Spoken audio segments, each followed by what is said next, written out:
नमस्कार, the deep dive में आपका स्वागत है। आज हम कैथरीन बेल्टन की किताब पुतिन्स पीपल पर एक गहरी नज़र डालने वाले हैं।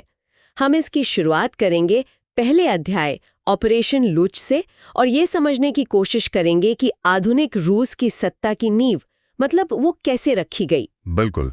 आज हम समय में थोड़ा पीछे चलेंगे। 1990 के दशक की शुरुआत में सोवियत संघ बिखर चुका है और रूस एक बहुत ही अनिश्चित भविष्य की तरफ देख रहा है। और इसी उथल-पुथल के बीच एक अधिकारी जिनका नाम ज्यादा लोग नहीं जानते थे, व्लादिमीर पुतिन, वो सेंट पीटर्सबर्ग के राजनीतिक मंच पर उभरना शुरू करते हैं। जी हाँ, और हमारा मकसद सिर्फ उनकी कहानी बताना नहीं है, बल्कि ये दिखाना है कि कैसे एक खुफिया एजेंसी केजीबी ने अपनी रणनीतियों को बदला और राजनीतिक आर्थिक सत्ता पर कब्जा करने के लिए जमीन तैयार की। तो चलिए इस कहानी को शुरू करते हैं। फरवरी 1992, सेंट पीटर्सबर्ग। जी। सोवियत संघ को टूटे हुए मुश्किल से 6 हफ्ते हुए हैं। शहर की हालत मतलब बहुत खराब है। दुकानों में खाना नहीं है, फैक्ट्रियां बंद हो रही हैं। चारों तरफ एक डर और अनिश्चितता का माहौल है। हाँ, और इसी अराजकता के बीच शहर के डेप्यूटी मेयर व्लादिमीर पुतिन, उन पर एक डॉक्यूमेंट्री फिल्म बन रही है। और ये कोई आम डॉक्यूमेंट्री नहीं है। नहीं, बिल्कुल नहीं। इसमें पुतिन को एक बहुत ही शांत, सक्षम और दृढ़ प्रशासक के तौर पर पेश किया जा रहा है। एक ऐसा नेता जो शहर की सबसे बड़ी समस्याओं को सुलझाने में लगा है, जैसे खाने का इंतजाम करना या फिर सोवियत दौर के जो विशाल रक्षा उद्योग थे उन्हें ढहने से बचाना। किताब में इस फिल्म का जिक्र बहुत दिलचस्प तरीके से किया गया है।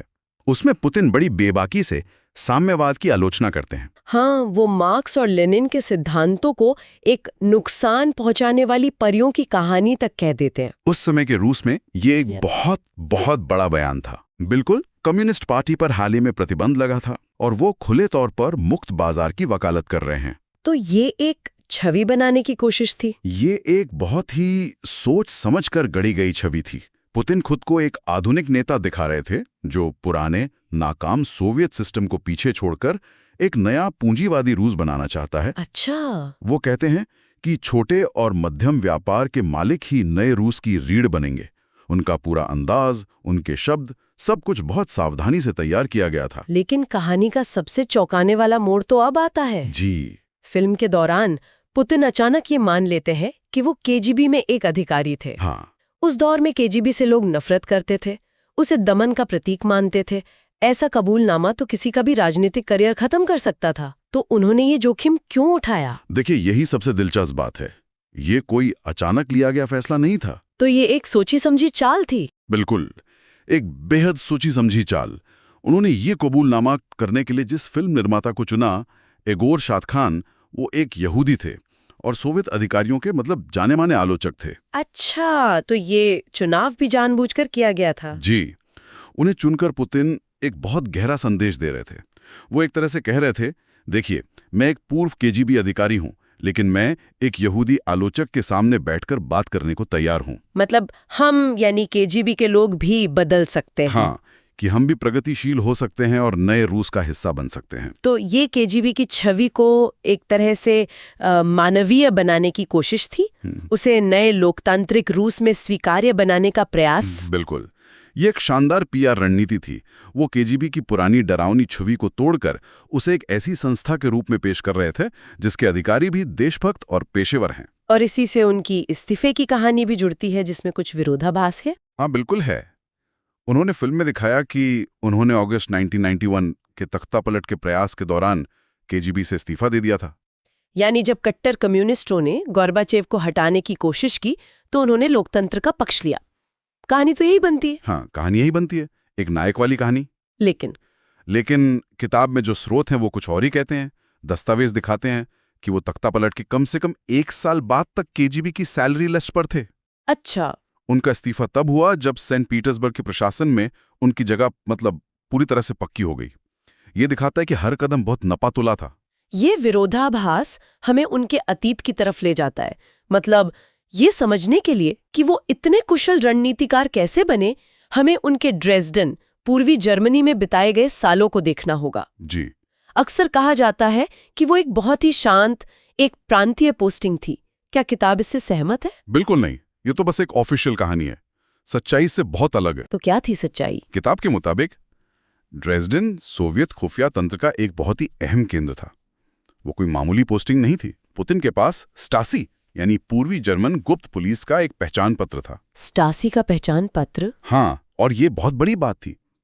इससे उन्हें स्टासी की इमारतों और संसाधनों तक सीधी पहुंच मिलती थी। एजेंट भर्ती करने में भी मदद मिलती थी। तो ड्रेसडेन में उनका असली काम क्या था? उनका एक मुख्य काम था नेटो यानी नॉर्थ अटलांटिक ट्रीटी ऑर्गेनाइजेशन के बारे में जानकारी इकट्ठा करना, जो उस समय सोवियत संघ का मुख्य प्रतिद्वंदी था। और इसके अलावा वो पश्चिमी देशों से प्रतिबंधित हाई-टेक उपकरणों की तस्करी के नेटवर्क को चलाने में भी शामिल थे। सोवियत सैन्य उद्योग को इसकी सख्त जरूरत थी। तो ड्रेसडेन शीत युद्ध का एक सक्रिय मोर्चा था। हाँ, एक शांत शहर के पर्दे के पीछे से। किताब में इसी दौर के एक बहुत ही रहस्यमयी ऑपरेशन लूच का भी जिक्र आता है।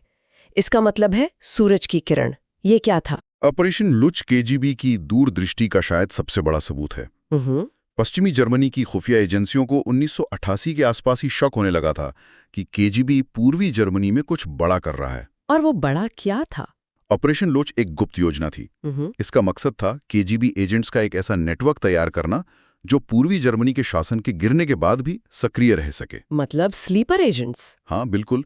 स्लीपर एजेंट्स जिन्हें पश्चिमी देशों में व्यापार और दूसरे पेशों के मुखौटे के साथ स्थापित किया जा रहा था। तो इसका मतलब ये हुआ कि केजीबी को अंदाजा था कि सोवियत साम्राज्य बिखरने वाला है और वो इसकी तैयारी कर रहे थे। हाँ, और यही इस किताब का सबसे महत्वपूर्ण खुलासा है। ये सिर्फ हालात पर एक प्रतिक्रिया नहीं थी, ये एक सक्रिय योजना थी। जी। केजीबी के भीतर के कुछ दूरदर्शी अधिकारी, जिन्हें आप प्रगतिशील कह सकते हैं, वो 1980 के दशक की शुरुआत में ही समझ गए थे कि सोवियत संघ की नियोजित अर्थव्यवस्था अब नहीं चल सकती। उन्हें पता था कि बदलाव होकर रहेगा। हाँ, उन्हें एहसास हो गया था कि साम्राज्य को बनाए रखना आर्थिक रूप से असंभव होता जा रहा है। तो इस बदलाव के लिए उन्होंने तैयारी कैसे की? उन्होंने तस्करी और काले बाजार को एक हथियार की तरह इस्तेमाल किया। हथियार की तरह? हाँ, ये सिर्फ अर्थव्यवस्था चलाने का कोई जुगाड़ नहीं था। ये भविष्य की बाजार अर्थव्यवस्था के लिए एक तरह से एक परीक्षण मैदान था। वे एक ऐसा सिस्टम बना रहे थे जिसमें भविष्य के पूंजीवाद के बीज तो हों, लेकिन नियंत्रण उनके हाथ में रहे, ताकि जब व्यवस्था बदले तो सत्ता और पैसा उनके नेटवर्क के हाथों में ही रहे। बिल्कुल सही। तो इन सब बातों को अगर हम जोड़ के देखें तो जब पुतिन 1990 में ड्रेसडेन से रूस लौटे तो वो एक हारे हुए एजेंट नहीं थे, जैसा कि कुछ कहानियों में कहा जाता है। नहीं, बिल्कुल नहीं। वो एक मिशन पर थे। एक मिशन पर? जी। किताब बताती है कि उन्हें उनके मेंटोर्स ने सीधे लेनिनग्राद यानी सेंट पीटर्सबर्ग भेजा था।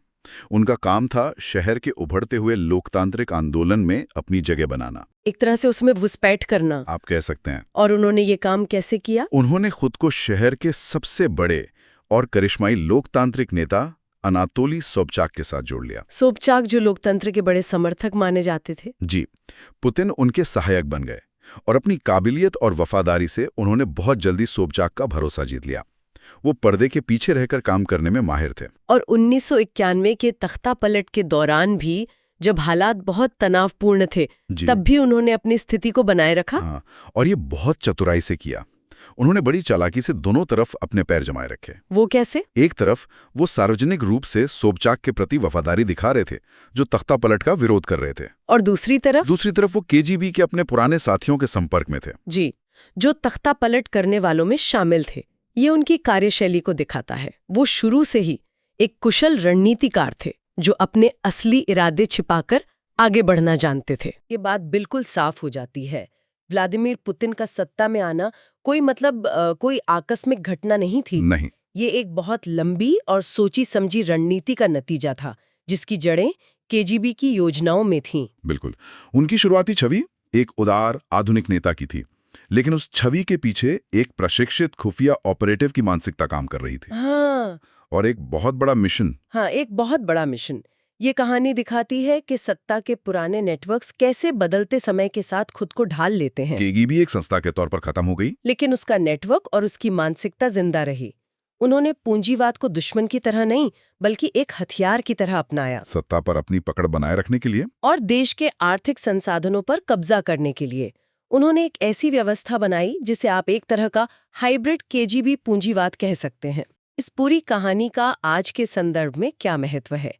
ये हमें सिर्फ रूस के बारे में नहीं, बल्कि सत्ता की प्रकृति के बारे में भी बहुत कुछ सिखाती है जी। कि कैसे पुरानी संरचनाएं नए रूपों में जीवित रहती हैं और कैसे एक गढ़ी गई छवि के पीछे छिपे इरादे इतिहास की दिशा बदल सकते हैं। और अंत में किताब में पुतिन के एक शुरुआती सहयोगी का एक बहुत ही दिलचस्प वर्णन है। हाँ, वो शायद उनकी पूरी शख्सियत का सार है। वो कहते हैं, वो इतनी तेजी से अपने रंग बदलते थे कि आप कभी नहीं बता सकते थे कि वो असल में कौन थे। ये विचार हमें सोचने पर मजबूर करता है। किसी व्यक्ति की ये क्षमता कि वो किसी को अपना असली रूप ना दिखाए, उसे सत्ता के शिखर तक कैसे पहुंचा सकती है। और ये आज की दुनिया में नेतृत्व, विश्वास और शक्ति के बारे में क्या बताती है।